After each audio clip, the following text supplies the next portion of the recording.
আজ কষ্ট, কাল হয়তো কান্না, কিন্তু মনে রেখো প্রতিটি কষ্টের পরেই আল্লাহ সহজ এনে দেন। যখন সবাই ছেড়ে যাবে, যখন দরজা বন্ধ হয়ে যাবে, তখন শুধু বলো, হাসবি আল্লাহ, আল্লাহই আমার জন্য যথেষ্ট। দোয়া কখনো নষ্ট হয় না, হয় আল্লাহ কবুল করেন, না হয় আরও ভালো কিছু দেন, না হয় আখেরাতে জমা রাখেন। ধৈর্য মানে চুপ থাকা না, ধৈর্য মানে আল্লাহর উপর ভরসা রাখা, আর ধৈর্যশীলদের পুরস্কার আল্লাহ নিজেই দেন। পাপ যত বড়ই হোক, আল্লাহর রহমত তার চেয়েও বড়। আজই ফিরে আসো, তাওবার দরজা এখনও খোলা। তুমি যা চাও তা না পেলে হতাশ হয়ো না। হয়তো আল্লাহ এমন কিছু দিচ্ছেন যা তুমি এখনও বুঝতে পারছ না।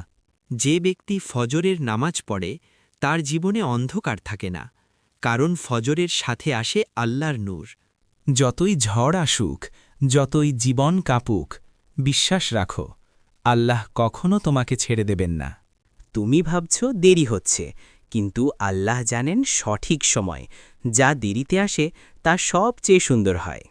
যখন কেউ পাশে নেই, যখন মন ভেঙে যায়, মনে রেখো আল্লাহ তখন সবচেয়ে কাছে।